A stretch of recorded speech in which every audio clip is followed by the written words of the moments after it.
Hello အားလုံးမင်္ဂလာပါဒီနေ့ကျွန်တော်မိတ်ဆွေတို့ကို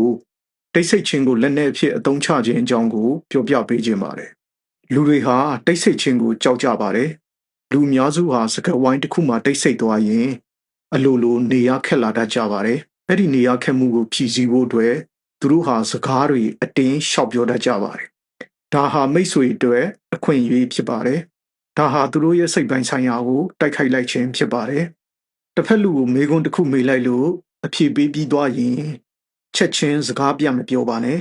သူမျက်လုံးကိုစိုက်ကြည့်ပြီး9စက္ကန့်လောက်ငြိမ်နေလိုက်ပါသူပြောတဲ့အဖြေမလုံလောက်ဖူးထင်ပြီးစိုးရိမ်စိတ်ကြောင့်ထိန်ချန်ထားတဲ့အချက်တွေကိုထုတ်ပြောလာပါလိမ့်မယ်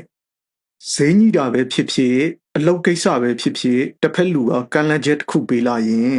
ချက်ချင်းမတုံ့ပြန်ပါနဲ့စဉ်းစားသလိုခဏငြိမ်နေလိုက်ပါအဲ့ဒီလိုငြိမ်နေလိုက်ခြင်းအပြင်သူတို့ကိုငါကမ်းလန်းချက်ကမကောင်းဘူးလားလို့တွေးမိစေပြီးပိုကောင်းတဲ့ကမ်းလန်းချက်ကိုကမ်းလန်းလာပါလိမ့်မယ်တယောက်ယောက်ကမိတ်ဆွေကိုဒေါသတကြီးအော်ဟစ်နေရင်ပြန်မအော်ပဲတည်ငြိမ်စွာစိုက်ကြည့်နေလိုက်ပါမလုံမလဲဖြစ်ပြီးသူတို့ရဲ့ဒေါသကိုအလိုလိုအချိန်တတ်လိုက်ပါလိမ့်မယ်ဒီတော့မိတ်ဆွေတို့ကိုလူတွေဟာတိတ်ဆိတ်မှုကိုဘာလို့ကြောက်ရလဲဆိုတာကိုစိတ်ပညာရှုထောင့်ကနေပြောပြပေးခြင်းပါတယ်တိတ်ဆိတ်ခြင်းဟာရုပ်ပိုင်းဆိုင်ရာအရာဘာသာမှမကြားရတာဖြစ်ပေမဲ့စိတ်ပိုင်းဆိုင်ရာမှာတော့အတန်တွေကျယ်လောင်နေတတ်ပါတယ်စိတ်ပညာရှုထောင့်ကကြည့်ရင်လူတွေဟာတိတ်ဆိတ်မှုကိုကြောက်ရတာဟာအကြောင်းရင်းအမျိုးမျိုးရှိပါတယ်ပထမအချက်က the void of uncertainty လို့ခေါ်တဲ့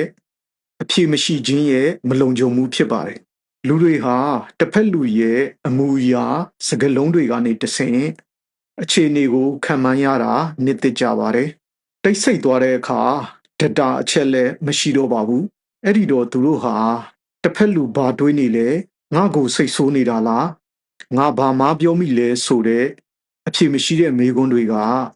စိုးရိမ်စိတ် anxiety ကိုမြင့်တက်စေပါတယ်နံပါတ်2အချက်က self confrontation လို့ခေါ်တဲ့ကိုပြန်လည်ရင်ဆိုင်ရခြင်းဖြစ်ပါတယ်တိတ်ဆိတ်သွားတဲ့အခါအာယုံလွဲစရာအတန်တွေမရှိတော့ပဲကိုယ့်ရဲ့အတွေးနဲ့တွေနဲ့တယောက်တည်းကြံနေရခဲ့ပါတယ်လူအများစုဟာကိုယ့်ရဲ့အားနည်းချက်တွေအပြစ်ရှိစိတ်တွေနဲ့ကြောက်ရွံ့မှုတွေကိုဖုံးကွယ်ဖို့စကားတွေအမြဲပြောနေတတ်ကြပါတယ်တိတ်ဆိတ်မှုကအဲ့ဒီမှန်ကိုရှေ့ချပေးလိုက်တယ်လို့မျိုးကိုပြန်မြင်ရစေတဲ့အတွက်လူတွေဟာအဲ့ဒါကိုကြောက်ပြီးကိုဖုံးကွယ်ဖို့ကြိုးစားကြတာပါနံပါတ်3အချက်က fear or rejection လို့ခေါ်တဲ့ညှင်းပယ်ခံရမှာကိုကြောက်ရွံ့ခြင်းဖြစ်ပါတယ်လူမှုဆက်ဆံရေးမှာတိတ်ဆိတ်မှုကိုဆက်ဆံရေးပြတ်တောက်မှုလို့အုံနောက်ကဘာသာပြန်ပါတယ်တစ်ဖက်လူကဘာမှပြန်မပြောဘဲငြိမ်နေရင်ငါ့ကိုညှင်းပယ်လိုက်ပြီလားငါ့ကိုအရေးမလုပ်တော့တာလားဆိုတဲ့အတွေးမျိုးဝင်လာတတ်ကြပါတယ်အဲ့ဒါကြောင့်လူတွေဟာအဲ့ဒီဖိအားကိုမခံနိုင်ပဲ